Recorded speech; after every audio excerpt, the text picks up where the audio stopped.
Hey, what's going on, guys? It's me, Train Man, and welcome back to TRS 2006, where the people have voted, and hashtag Standard Gauge has won the battle. So we are building, what is this? Of course, Temeros to Archero, the extension of the main line. The first extension of the main line. Period, actually. Because we haven't done anything with the main line since we built it through Temeros.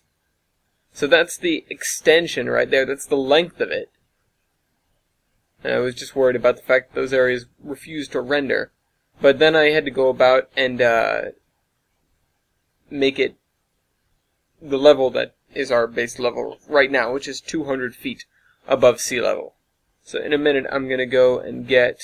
I'm just doing some measurements here to make sure it's the right length, even though none of the stuff is really measured properly anyways. We're just kind of ad-libbing it. Alright, so I'm going to go out and grab the... I was looking for the correct tool for a little while because I haven't used it. So 200. And then... that one, right there. Yeah.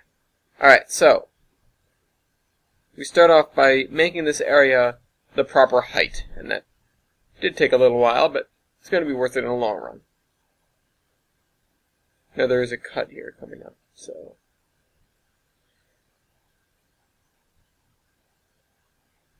right as we start to go along this area, I actually expanded it, you will see, because I felt like one baseboard wasn't quite wide enough. So I decided to go ahead and make it 3 baseboards wide, which is, I don't know, maybe overkill, but we'll see. And I could always delete baseboards that I don't need anyways.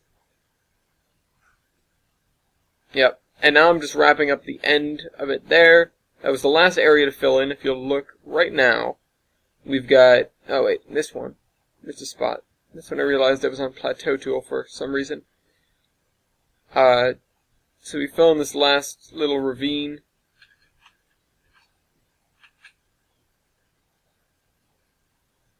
And that area is done. Now, okay, you guys are going to shoot me for this. Okay, so remember how you guys all rallied for Standard Gauge because that's what you wanted?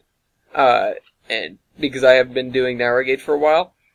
Well, you remember how the 2-foot gauge is supposed to come down and intersect in Archero? I have no idea what it's going to be doing there, but it's going to intersect nonetheless. I realized that the terrain is far more dependent on the 2-foot gauge than it is on the standard gauge. Because the 2-foot gauge comes in at a weird place. So I had to go and do that first. Sorry.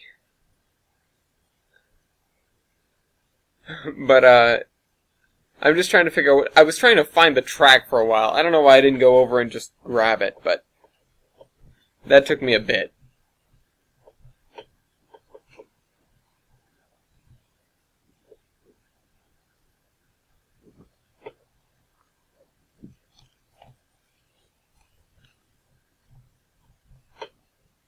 But yeah, so I had to deal with the 2-foot gauge first anyways, just to get everything kind of cemented in place. Now, all that work that I just cut out, you're going to see me doing versions of it. A version of it in just a minute. I need to find... there's a map of Archero in here. I did Archero once. Here it is. I think I'm going to be doing it a little bit differently now that, now that we have the 2-foot gauge thrown in here. I didn't really like the way it was set up anyways. So, we're going to see how this all turns out.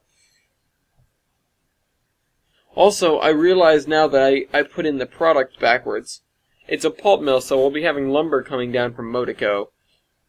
And I accidentally wrote it in the wrong way round. Don't know why. I don't know, we wouldn't be having lumber coming in there, that's for certain. Alright. So, yeah. In the case of the 3-foot narrow gauge, we get stuff heading into the hills immediately from that angle basically. So it's not like it's a big deal that we don't take into account the 3-foot gauge right now. We only needed to worry about the standard gauge and now the 2-foot gauge coming in at this angle, because they're both coming in at essentially the same angle. This is me trying to plot the course in my head and trying to figure out where it'll go, and I eventually opt for adding an extra tile at that corner I just passed, and I'm sure you can understand why. It's kind of cutting it close. But the rest of it I don't really worry about very much. So I start over here, filling this area in, and you can see it kind of updating on the map. One of the bits I decided to cut out because it was either leave a little bit of this in or just stick with track work for the whole video. And I don't know, I didn't want to have two cuts right after one another, just in very, very close succession, so I decided to leave it the way it is. So I'm going to go about filling in this area there. If you notice, I'm giving the hill there a very wide berth because I don't want to screw it up at all. We put so much time and effort into that area that I don't want to accidentally destroy it or even damage it in the slightest. But yeah, we have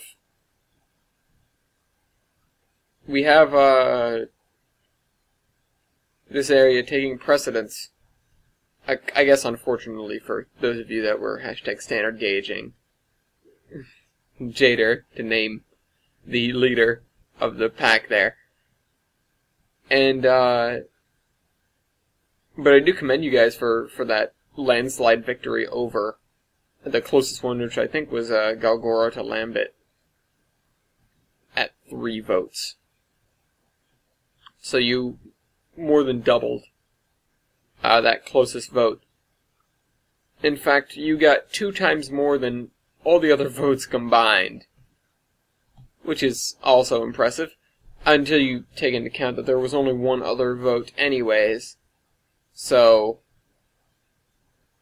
yeah, don't think too hard on that. Just be proud of yourself that you did good and you voted for what you wanted in democracy and freedom and America.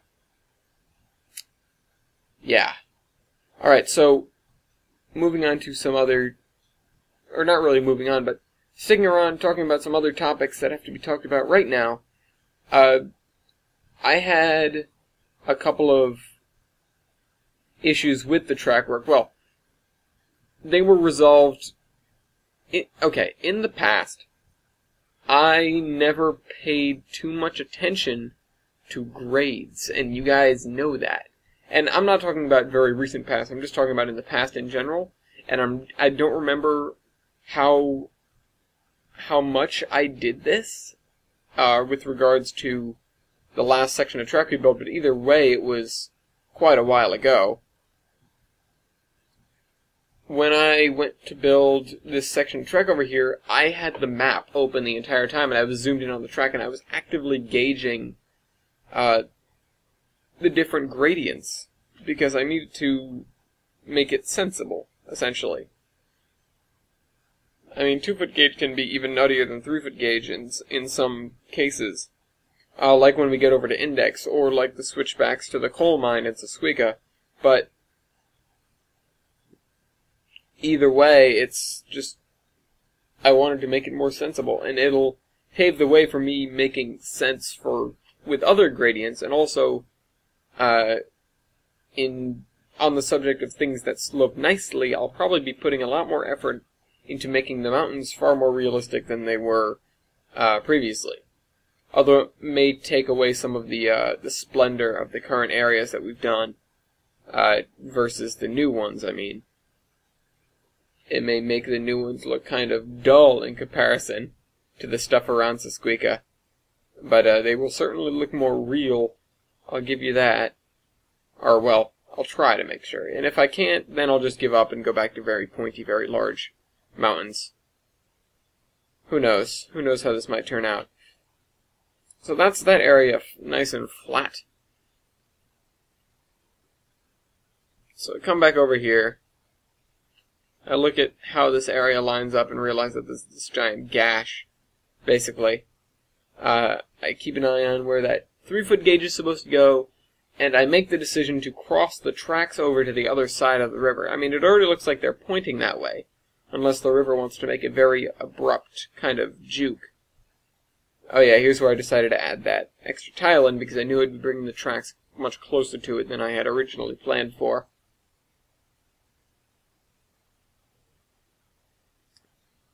One of the questions I get asked all the time is how I make the map bigger. I don't know. I mean, if you haven't screwed around with what all the tools do, you come and ask me that question? Come on. Stupid people. Just kidding. I mean, if you just don't know, and you don't feel like checking yourself, I mean, there were so many things that I had no idea what the buttons did until somebody pointed it out to me, multiple times, and then I actually figured it out. For example, the raise track to, or raise ground to track height. That is a tool that I didn't know even existed. I saw the button, but I didn't know what it did, so I didn't click on it, and that's why I can easily assume that some people come and ask me questions about how to do a certain thing when they're just worried about pressing a button that'll blow everything up. So I decided to, in my head, the plan is to snake this track along the river until right there, where it breaks off. It will climb a little bit. It'll go through a sort of pass, almost. I suppose it will be a pass. It'll be a mountain pass. And then it'll come over, and then there will be this hillside that it's going down to meet the standard gauge. And the standard gauge does sort of follow this until it hooks over to the west there. And you'll see that once we get all that track work in place. But right now we're just bringing this thing to the outskirts of Arturo.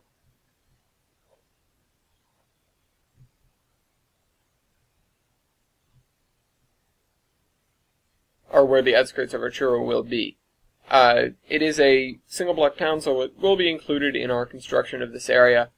And I'm not sure how much terrain work I'm planning on doing for this 2-foot gauge section, because I do believe I originally said this would be a separate project entirely. I'm sorry I had to abandon that notion, but I didn't want to have to make a mess, essentially, and have to undo something I'd already done when I came back to work on it.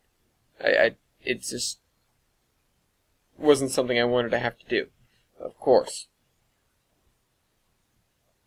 Just coming back to my, not saying, I suppose, but, well, I guess it's the saying, that once something's done, I want it to be done. As long as we're doing something, things are getting done, and that means I don't want to have to undo something, because it means that the time was wasted.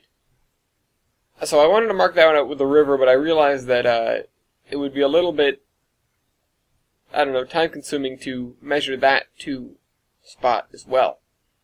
So instead I get the blue paint that I'd used previously. And I bring it along here. And use the map as a kind of guide to make sure that my curves are decently natural.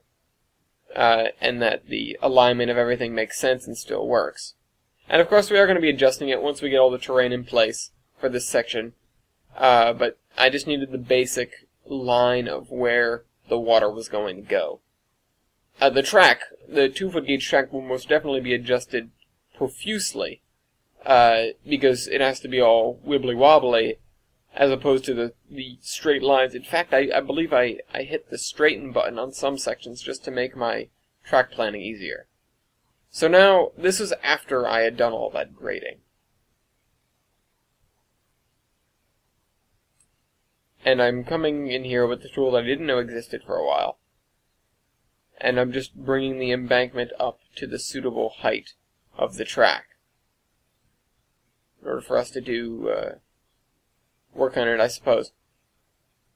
And just to make sure it looks good, and just to have that step of the process done. Now I even decided to put the embankment across the river here. Of course we're going to have to amend that when we come in and make the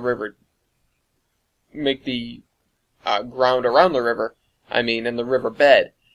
But for now, it's kind of important that all the track lines up with the ground it's sitting on, and I couldn't have that if we hadn't done that, not without significant amounts of extra work. If you all recall my hill making around in Geiger Mountains, that was not, yeah, whatever. So yeah, adjusting the track work here, moving some bits over, straightening some bits out.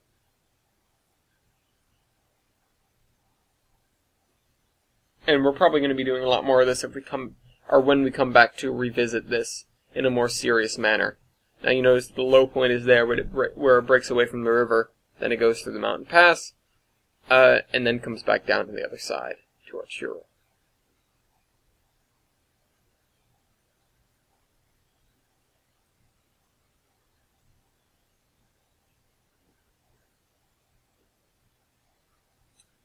Alright, so we've got, this is me trying to adjust this a little bit, realizing it was clipped into the ground wasn't something that I was happy with. I was never happy with that. In any situation, I don't like things clipped into the ground, especially my track. Oh, there was one map though where I did screw around and put stuff in the ground, and then painted water over it to look like something was sinking into the ground. The things you can do in this game that the game lets you get away with is kind of ridiculous. Kind of funny. Yeah, I see one tile we can already delete. And I'm sure I'll spot a couple of more tiles once I get this area done. See, now that's big and blocky right there.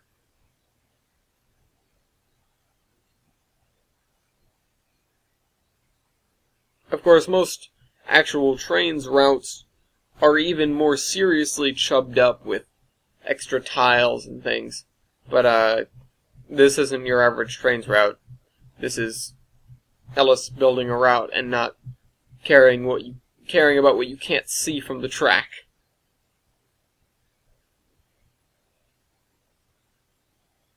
And there will be revision periods where I go back and fix stuff, of course. But that's for a later date, I suppose. Alright, so here we are, once again, back at the main line, coming here to do the thing we actually set out to do, which was to lay the track for the main line.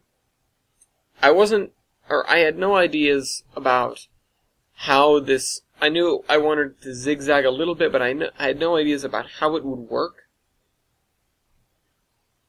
So I just kind of tossed stuff out there, you know. I started going this way, and then I believe I straightened it out a little bit, yeah, like that. Came back, then went back the other way pretty far, and then soared back in the first direction in a minute or so. Yeah, there we are. And then I actually cut across the map very sharply. I notice where I am. I actually didn't start cutting across right away. I wasn't sure how I wanted it all to line up. So I threw in a couple of tentative tracks. Well, I did cut, and then I think I started breaking off. Yeah, right there. Right there. That was too soon. I didn't realize it was too soon, because I'm still right there in the middle of the map. In the middle of the three baseboards. So I come over to where the narrow gauge is, because I know I want them to come in together, or at least close to it. However, the fact may be that the standard gauge is going to have a much lower gradient than the narrow gauge.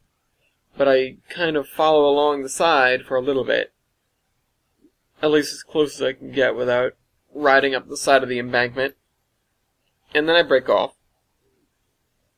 Obviously, because the track there will be climbing the side of the hill, and will be diverging away from the hill. And I'm not sure what kind of scenery features we're going to have in this area. I'm going to have to take into consideration what's around it and what's going to be around it. I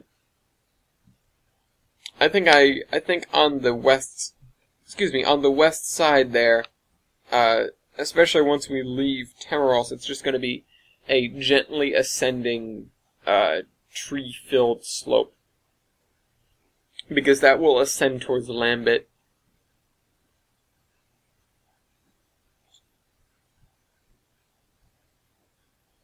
Could present problems, though, in terms of exactly what, well, no, Lambit has Tudor's Mount sitting directly to the east of it, so it would ascend very gradually, but behind Lambit, like, you wouldn't be able to drive a train, if you wanted to, directly from Lambit east to the main line, because you'd have to go through an enormous mountain. It's one of the few mountains that's labeled on here. Is Tudor's Mountain. It's right there. It's actually what the north side of Tudor's Mountain is what spurns off the valley, or what creates the valley that Hapston Cliffs sits on the other side of. The river that is right there is actually quite a low river, and when you drive from Lambit to Neekiri, you go across one of these ridiculous feats of engineering, which is a bridge that was built for narrow gauge tracks with technology that was never designed for narrow gauge. Massive stone columns and the like. Just over this sheer gorge. Although it may not turn out like that, I don't know. I do know that Hapston Cliffs will of course be on some considerable cliffs. There will be mountains behind it, but there will be a tunnel through said mountains that comes out the other side. This is the extension to the line that, it's a cutoff as well, actually, just to bring stuff to Port Charles and to have easy access to the rest of the route from the Hapston Cliffs yards, because those are the yards that are tied to the east side, or sorry, no, the west side of the map. That'd be west of the main line.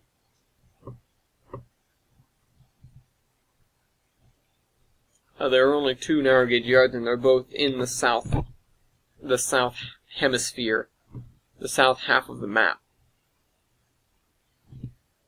Though I believe Monaco is marginally closer to Port Charles and the coal operation at Thames, and the places around there. Really, the only reason that the narrow gauge goes up that far is because of the weight restriction on the bridges between Vale and Amperique. Or well, there's only one bridge that matters there.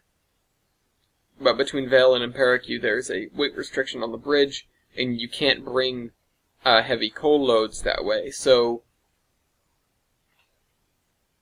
Thames is the coal point for the narrow gauge, and it actually loops down through Weinerstowe and comes back to Amperique, because there's a junction at a river that's a little ways out there, so it's not a direct route, because Amperique is up against the cliff that Thames rests on, and that's 400 feet above the town. Well, no, it's 300 feet above the town, because the town is at 100, and the town of Amperique is at 100 feet, and Thames is at 400 feet, so you have that disparity there, which makes it very difficult for the trains to be run directly there. And we could have had some insane switchbacks, but there are already switchbacks going up to Thames, and I didn't need more of them immediately.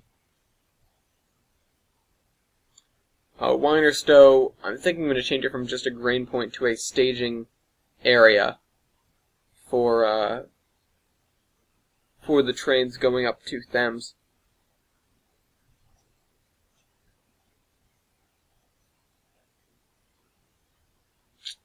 Am I done with this? Yeah, look at it. It just goes sort of back and forth. I believe I cover everything that we've done, and this is me just very subtly, or not so subtly really, adjusting the curves that I dislike. And I go in and I straighten some stuff as well.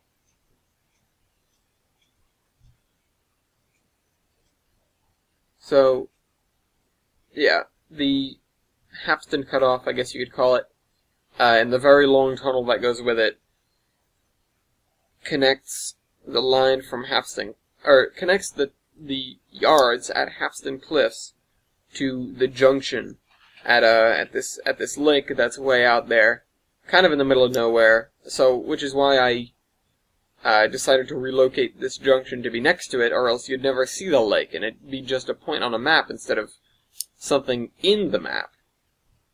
It wouldn't have really made sense to even think about it. But now it's a junction at a lake. So, sure. It just happened to be where I came out. Which is kind of funny considering, it's not the lake itself, it's the cliffs overlooking the lake. Now that I consider that. Because Meest, at 300, the tracks ascend, actually. Yeah, they ascend towards this river crossing, which is quite a crossing, most likely, considering that the river is already lower than 200 when it passes Arturo. I may relocate that river, just to make things make more sense, but yeah, I might. I'm gonna have to consider these paths carefully, which is of course why things are changing moment to moment when I'm trying to build these routes. Hopefully when I forget how to do something, I'll come to the same conclusion, no matter what. Or at least twice in a row. Yeah, I see some tiles we can definitely get rid of. There's like 5 right there. Sure nobody's going to be looking at them. And now I'm just circling the spot where Arturo will be. And I'm trying to figure out exactly where I'm going to put that pulp mill. Because that's next episode we'll be adjusting this track to its proper height, as well as putting in the pulp mill. But, I've got like a minute left, so the tracks climb out of Meest, and then descend quickly to Arturo, but there's a split there where it will stop descending to Arturo and follow a river, I suppose. The river will be in a gorge very deep below it, but it'll follow the river up until it's overlooking this lake, which is where it joins with the Hapsden Cliffs line. And then it stops descending. Or no, then it stops ascending and it starts descending very quickly because it has to get from about 400 feet to 0 feet by the time it gets to Port Charles. And that's going to be the most ridiculous descent in the map, most likely. There's going to be some very serious loops and curves. So that's going to be very entertaining to build once we get there. But that's Meest to Port Charles, or Hapsden Cliffs to Port Charles, depending on what we're doing then. But I hope you guys enjoyed this video. Treyman out.